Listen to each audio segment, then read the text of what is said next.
नमस्कार, आप देख रहे हैं न्यूज फॉर नेशन और मैं हूं प्रियदर्शन।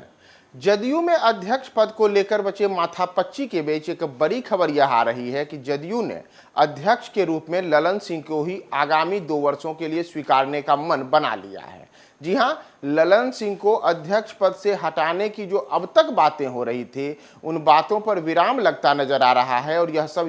हो रहा है क्योंकि मुख्यमंत्री नीतीश कुमार के बारे में कहा जा रहा है कि वे फिलहाल पार्टी के कमान को बदलने की तैयारी में नहीं है, बल्कि वे कमान की जगह पार्टी के काम को विभाजित करने के ऊपर अब ध्यान दे रहे हैं। दरअसल ललन सिंह को लेकर कहा जा रहा था कि वे अपना इस्तीफा दे सकते हैं या फिर उन्हें पार्टी के अध्यक्ष पद से हटाया जा सकता है, लेकिन सूत्रों का कहना है कि अब जदयू ने इन सब बातों पर विराम लगा दिया है और खुद मुख्यमंत्री नीतीश कुमार ने एक अहम फैसला ले लिया है, जिसकी केवल अब घोषणा होनी शेष है। दरअसल ललन सिंह को ही पार्टी का राष्ट्रीय अध्यक्ष बनाए रखने को लेकर के पार्टी के भीतर से जो अब खबरें आ रही हैं, उसमें कहा गया है कि ललन सिंह को फिलहाल अध्यक्ष पद से नहीं हटाया जाएगा, क्योंकि अगर ललन सिंह को अध्यक्ष पद से हटाया जाता है तो इससे जदयू को लेकर के एक नकारात्मक माहौल भी बनेगा। और इतना ही नहीं, आगामी लोकसभा चुनावों पर भी जदयू के प्रदर्शन पर इसका असर पड़ सकता है। साथ ही साथ नीतीश कुमार की पार्टी में उथल पुथल की स्थिति बन सकती है।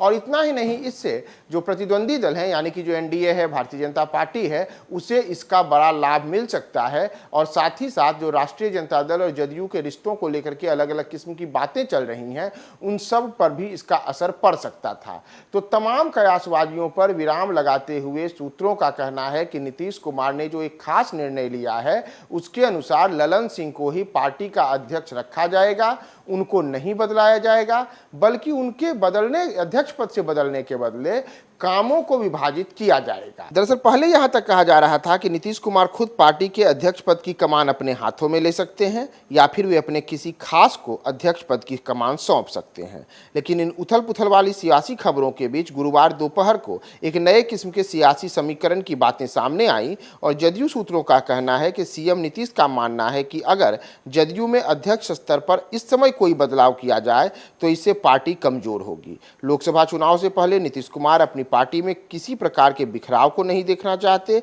और ऐसा कोई संकेत जिससे जदयू कमजोर दिखे या जदयू में गुटबाजी प्रतीत हो, इससे सीएम नीतीश पूरी तरीके से पाट देना चाहते हैं। यही वजह है कि ललन सिंह को अध्यक्ष पद से हटाने की कोई पहल नहीं की जा सकती है। सूत्रों का कहना है कि नीतीश कुमार 28 और 29 दिसंबर को दिल्ली में होने वाली जदयू पार्टी की मैराथन बैठकों में पार्टी के संचालन यानी कि पार्टी के कमान को ललन सिंह के हाथों में ही दिए रखने की घोषणा कर सकते हैं, लेकिन कुछ नए किस्म की रणनीति पेश कर सकते हैं। इसमें अध्यक्ष के रूप में ललन सिंह ही बने रहेंगे। वहीं जदयू में गतिविधियों यानी कि पार्टी से संबंधित जो कामकाज है उसको आगे बढ़ाने के लिए कुछ नेताओं को कुछ खास पदों के रूप में अहम जिम्मेदारी दी जा सकती है, जैसे पार्टी महासचिवों को खास जिम्मेदारी देने, लोकसभा चुनाव को लेकर विशेष प्रकोष्ठों के गठन का फैसला और पार्टी में अलग अलग कार्यक्रमों के संचालन के लिए विभिन्न पदों के सृजन के रूप में अलग अलग काम शामिल हो सकते हैं। साथ ही जिन पदों को लोकसभा चुनाव को ध्यान में रखकर सृजित किया जाएगा,